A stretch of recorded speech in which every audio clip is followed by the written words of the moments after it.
வணக்கம். சுப்ரீம் செய்திகளுக்காக இரா செல்வமணி. விமான விபத்தில் உயிரிழந்த அனைவரது குடும்பத்தினருக்கும் தன்னுடைய ஆழ்ந்த இரங்கலையும் வருத்தத்தையும் தெரிவித்துக் கொள்வதாகவும், காயமடைந்தவர்கள் விரைவில் குணமாக எல்லாம் வல்ல இறைவனை வேண்டுவதாகவும் புதுச்சேரி துணைநிலை ஆளுநர் கைலாஷ்நாதன் தெரிவித்துள்ளார்.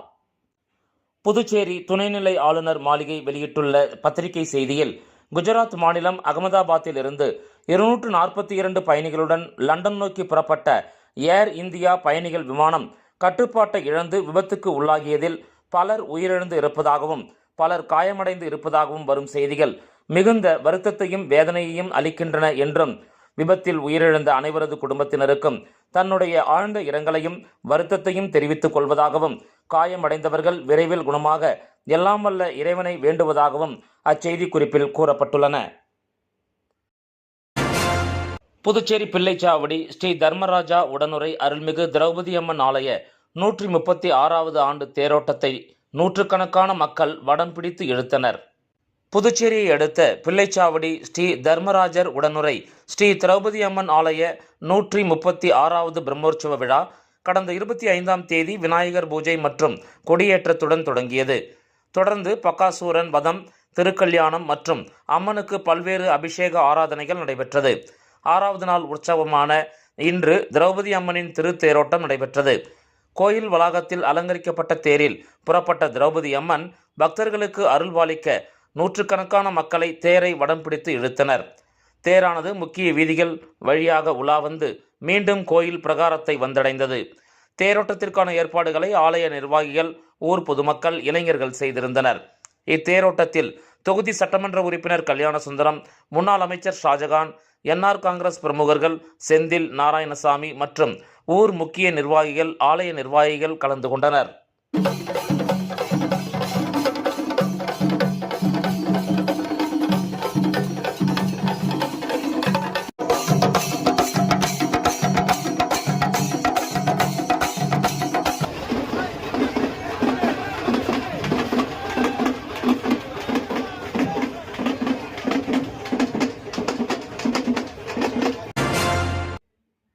புதுச்சேரி ரெட்டியார்பாளையம் புதுநகரில் கடந்த ஆண்டு விஷவாயு தாக்குதலினால் உயிரிழப்பு ஏற்பட்ட குடும்பத்தினருக்கு முதலமைச்சர் ரங்கசாமி நிதி உதவி வழங்கினார்.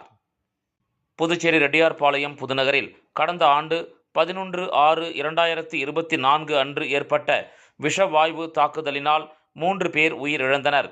இந்த விஷவாயு தாக்குதலில் உயிரிழந்த செல்வராணி தந்தை பெயர் திரு ஆரோக்கியதாஸ் என்னும் சிறுமியின் குடும்பத்திற்கு நிவாரணத் தொகையாக 30 லட்சம் ரூபாய் வழங்கப்படும் என்று புதுவை முதலமைச்சர் ரங்கசாமி அறிவித்திருந்தார்.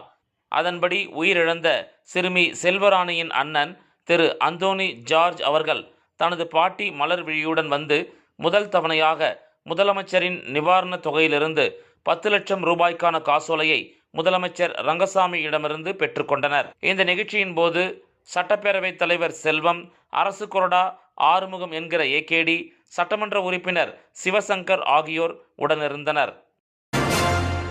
புதுச்சேரி வில்லியனூர் திருக்காமீஸ்வரர் திருக்கோயில் திருத்தேரோட்ட நிகழ்ச்சி முடிவடைந்ததை முன்னிட்டு கோயில் உண்டியல் காணிக்கை எண்ணப்பட்டு கோயில் வங்கிக் கணக்கில் செலுத்தப்பட்டது. புதுச்சேரியை அடுத்த வில்லியனூர் பகுதியில் 1400 ஆண்டுகள் பழமை வாய்ந்ததும் தென்னக சிவாலயங்களில் பிரசித்தி பெற்றதுமாக விளங்கும் கோகிலாம்பிகை சமேத திருக்காமீஸ்வரர் கோயில் உள்ளது. இங்கு ஆண்டுதோறும் வைகாசி மாதம் பிரம்மோற்சவ விழா சிறப்பாக கொண்டாடப்படுவது வழக்கம்.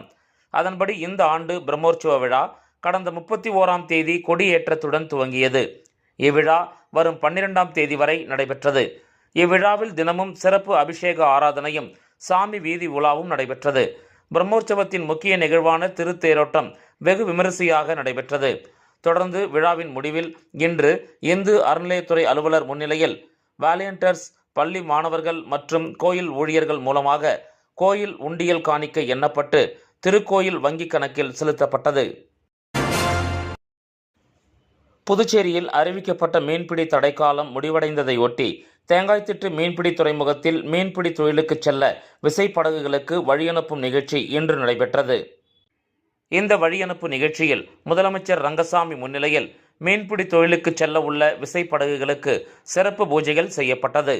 இந்த நிகழ்ச்சியில் சட்டமன்ற உறுப்பினர் பாஸ்கர் என்கிற தட்சிணாமூர்த்தி, மீன்வளம் மற்றும் மீனவர் நலத்துறை இயக்குனர் முகமது இஸ்மாயில் மற்றும் புதுச்சேரி மீன்பிடி துறைமுக விசைப்படகு உரிமையாளர் நலச்சங்கத்தினர் இந்த நிகழ்ச்சியில் கலந்து கொண்டனர். விளம்பர இடைவேளைக்கு பிறகு செய்திகள் தொடரும். புது உலகம், புது வாழ்க்கை, அதை ஒரு இளவரசியை போல கடந்து செல்லணும். அதுக்கு நம்மளை அலங்கரிக்க முகல் காலகட்டத்தின் கலாச்சாரத்தை தழுவி அற்புதமான தங்க நகைகளை மெஹஃபில் கலெக்ஷனாக உருவாக்கி தருது ஜோசா லூகாஸ். மெஹஃபில், இனி மனங்களை வெல்லலாம். Mehfil, classical Mughal design jewelry from Josa Lucas. புது உலகம், புது வாழ்க்கை, அதை ஒரு இளவரசியை போல கடந்து செல்லணும்.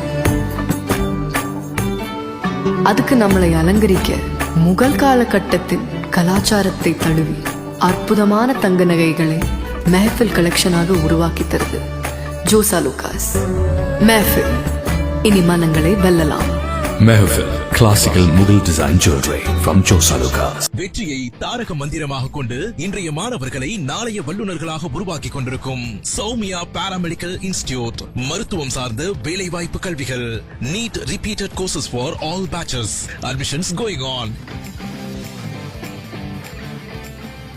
Degree courses: BSc Medical Laboratory Technology, BSc Dialysis Technology, BSc Optometry Technology, BSc Radiology Medical Imaging Technology, BSc Operation Theatre Technology.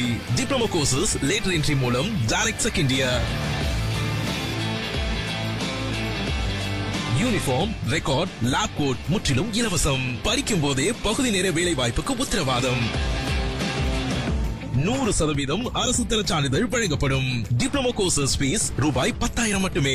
தவணை முறையிலும் கட்டணத்தை செலுத்தலாம். புதுவையில் ஊதியத்துடன் பயிற்சி தரும் ஒரே கல்வி நிறுவனம்.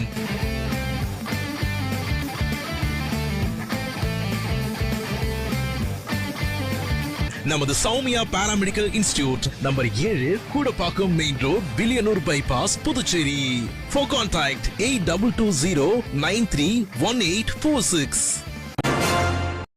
புதுச்சேரியில் பூர்வீகமாக வசிக்கும் மலக்குரவன், காட்டுநாயக்கர், எருகுலா, குருமன்ஸ் ஆகிய மக்களை பழங்குடியினர் பட்டியலில் சேர்க்க கோரி பழங்குடியினர் தலையில் தலைப்பாகை கட்டி போராட்டத்தில் ஈடுபட்டனர்.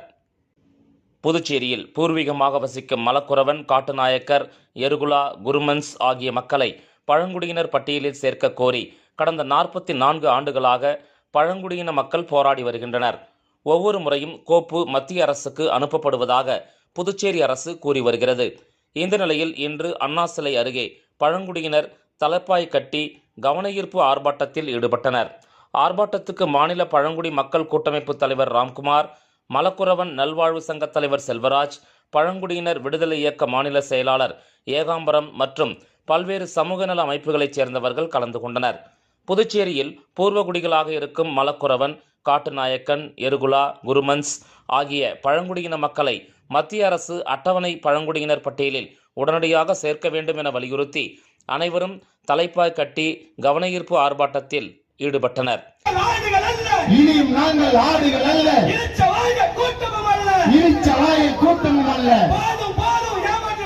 போதும் போதும் ஏமாற்றியது இழிச்சவாயல் கூட்டமும் அல்ல. எத்தனை ஆண்டுங்க எங்களை ஏமாற்றுவீங்க. இதன் பிறகும் அரசு நடவடிக்கை எடுக்காமல் இருந்தால் வரும் சட்டமன்ற பொதுத் தேர்தலை புறக்கணிப்போம் என பழங்குடியின மக்கள் கூட்டமைப்பு தலைவர் ராம்குமார் தெரிவித்துள்ளார். புதுச்சேரி மாநிலத்தில் பூர்வ குடிகளாக வசிக்கக்கூடிய மலைக்குறவன், காட்டுநாயக்கன், எருகுலா, குருமன்ஸ் ஆகிய பழங்குடியின மக்களை மத்திய அரசு உடனடியாக அட்டவணை பழங்குடியின பட்டியலில் சேர்க்க வேண்டும் என்பதை வலியுறுத்தி தான் இந்த தலப்பாக்கட்டி போராட்டத்தை, கவனஈர்ப்பு போராட்டத்தை மத்திய அரசு வலியுறுத்தி நடத்தி கொண்டிருக்கின்றோம். உடனடியாக மத்திய அரசு புதுச்சேரியில் வசிக்கும் பழங்குடியின மக்களை அட்டவணை பழங்குடி என்று அறிவிக்கலை என்றால் வருகின்ற சட்டமன்ற தேர்தலில் நாங்கள் அனைவரும் வாக்களிக்காமல் புறக்கணிப்போம் என்பதையும் எச்சரிக்கையாக தெரிவித்துக் கொள்கின்றோம். நல்லவாடு அருள்மிகு ஸ்ரீ முத்தாலம்மன் ஸ்ரீ தில்லையம்மன் ஆலய 83ஆம் ஆண்டு பிரம்மோற்சவ தேர் திருவிழா வெகு விமரிசையாக நடைபெற்றது. கடலூர் மாவட்டம் சிங்கிரிகுடி ஊராட்சி மற்றும் புதுச்சேரி மாநிலம் அரியாங்குப்பம் கொம்யூன் நல்லவாடு அருள்மிகு ஸ்ரீ முத்தாலம்மன் ஸ்ரீ தில்லையம்மன் ஆலய 83ஆம் ஆண்டு பிரம்மோற்சவம் மற்றும் தேர் திருவிழா மிக விமரிசையாக நடைபெற்றது. இவ்விழாவில் நல்லவாடு கிராமத்தைச் சேர்ந்த பிரான்சில் வசிக்கும் அப்பாதுரை ராஜேந்திரன் மற்றும் சாரதா ராஜேந்திரன் ஆகியோர் கலந்து கொண்டு தேரினை வடம் பிடித்து இழுத்தனர். தொடர்ந்து நடைபெற்ற விழாவில் சிறப்பு விருந்தினராக புதுச்சேரி சட்டப்பேரவைத் தலைவர் செல்வம் கலந்து கொண்டு விழாவை சிறப்பித்தார். மேலும் இந்த விழாவில் ஊர் பஞ்சாயத்தார்கள், ஊர் பொதுமக்கள் உள்ளிட்ட பலர் கலந்து கொண்டு தேரை இழுத்து சுவாமியை வழிபட்டனர். புதுச்சேரி கலைமாமணி முனைவர் சுந்தரமுருகன் அவர்கள் இந்திய பண்பாடு மற்றும் தமிழ்மொழி குறித்து இங்கிலாந்து நாட்டின் லண்டன் நாடாளுமன்றத்தில் உரையாற்றுகிறார். இங்கிலாந்து நாட்டின் லண்டன் நாடாளுமன்றத்தில் 2025ஆம் ஆண்டு ஜூன் மாதம் 18ஆம் தேதி உலகத்தின் ஆகச்சிறந்த தமிழ் அறிஞர்கள் 100 பேரை கௌரவிக்கும் தமிழ் பண்பாட்டு விழா நடைபெறுகிறது. இந்த நிகழ்ச்சியை இங்கிலாந்து நாட்டின் லண்டன் மாநகரத்தில் அமைந்துள்ள குரோய்டான் தமிழ்ச்சங்கமும், தமிழ்நாட்டில் சென்னையில் அமைந்துள்ள புகழ்பெற்ற குழந்தை எழுத்தாளர் ஆலந்தூர் மோகனரங்கன் பெயரில் அமைந்துள்ள மோகனரங்கன் தமிழ் ஆராய்ச்சி மையமும் இணைந்து நடத்துகின்றன. இந்த விழா லண்டன் நாடாளுமன்றத்தில் நடைபெறுகிறது.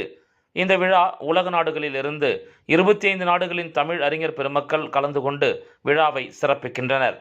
இவ்விழாவில் அந்தந்த நாடுகளிலிருந்து கலந்து கொள்ளும் தமிழ் அறிஞர் பெருமக்களில் இருந்து ஒரு தமிழறிஞர் தங்களுடைய நாட்டின் பண்பாடு மற்றும் தமிழ்மொழி குறித்து வாய்ஸ் ஆஃப் த நேஷனல் என்னும் தலைப்பில், அதாவது தாங்கள் வாழும் நாடுகளின் உணர்வுகள் குறித்து தமிழ் அறிஞர்களின் எண்ணங்களை ஒலிக்கும் வகையில் உரையாற்றுகின்றனர். புதுச்சேரியில் வசித்து வரும் கலைமாமணி முனைவர் சுந்தரமுருகன் கடந்த 30 ஆண்டுகளுக்கு மேலாக தமிழ் பண்பாட்டுக்கும் தமிழ் மொழிக்கும் பல்வேறு வகைகளில் பங்காற்றி வருகிறார். குறிப்பாக மைய அரசின் பண்பாட்டு அமைச்சகத்தின் கீழ் வரும் புதுதில்லியில் அமைந்துள்ள 22 மொழிகளுக்கான சாகித்ய அகாடமி நிறுவனத்தில் தொடர்ந்து 10 ஆண்டுகள், அதாவது தமிழ் ஆலோசனை குழு உறுப்பினராக 5 ஆண்டுகளும் பொதுக்குழு உறுப்பினராக 5 ஆண்டுகளும் பணியாற்றி தமிழ் மொழியை மேம்படுத்துவதற்கான கடமைகளை செய்திருக்கிறார். புதுவை தமிழ்ச்சங்கத்தில் வாழ்நாள் உறுப்பினராகவும், நண்பர்கள் தோட்டம் என்ற இலக்கிய சமூக இதழ் மற்றும் அமைப்பில் பொதுச் செயலாளராகவும் இருந்து தொடர்ந்து புதுச்சேரி தமிழ் பணியாற்றி வருகிறார். இவ்வாறு இந்தியாவிலும் வெளிநாடுகளிலும் வாய்ப்பு கிடைக்கும் போதெல்லாம் அங்கு சென்று தமிழ் பண்பாட்டுக்கும் தமிழ்மொழி வளர்ச்சிக்கும் பங்காற்றி வருகிறார். இத்தகைய புகழும் பெருமையும் கொண்டுள்ள முனைவர் சுந்தரமுருகனுக்கு லண்டன் நாடாளுமன்றத்தில் புதுச்சேரி இந்திய பண்பாடு குறித்தும் தமிழ்மொழி குறித்தும் உரையாற்றுவதற்கு லண்டன் தமிழ்ச்சங்கமும் தமிழ்நாட்டின் ஆலந்தூர் மோகனரங்கன் தமிழ் ஆராய்ச்சி மையமும் இணைந்து வாய்ப்பு அளித்திருப்பது புதுச்சேரி தமிழர்களுக்கெல்லாம் ஒரு சிறப்பு பெருமை என்பதும் குறிப்பிடத்தக்கது. இச்செய்தியை அறிந்த புதுச்சேரி முதலமைச்சர் ரங்கசாமி அவர்கள் முனைவர் சுந்தரமுருகன் அவர்களை வாழ்த்தி, அவர் லண்டன் நாடாளுமன்றத்தில் புதுச்சேரி தமிழ் மக்களின் குரலை புதுச்சேரி அரசு சார்பில் ஒலிக்க வைப்பதற்கு அவருக்கு என்ன உதவிகள் வேண்டுமோ அவை செய்யப்படும் என்று தெரிவித்துள்ளார். இதற்கு சுந்தரமுருகன் புதுச்சேரி முதலமைச்சருக்கு தன் நன்றியை தெரிவித்துள்ளார். இந்திய மக்களின் எண்ணங்களை, புதுச்சேரி மக்களின் உணர்வுகளை, நம்முடைய அறம் சார்ந்த பண்பாடுகளை உலக நாடுகளிலிருந்து கலந்து கொண்டிருக்கின்ற அத்தனை தமிழ் அறிஞர்கள் பெருமக்களிடையே வெளிப்படுத்தி நம்முடைய நாட்டின் குரல் உலகெங்கும் ஒலிக்கச் செய்யவிருக்கும் கலைமாமணி முனைவர் சுந்தர முருகனை பாராட்டுவோம், வாழ்த்துவோம். இந்த செய்தி அறிக்கை இத்துடன் நிறைவு பெறுகிறது. வணக்கம்.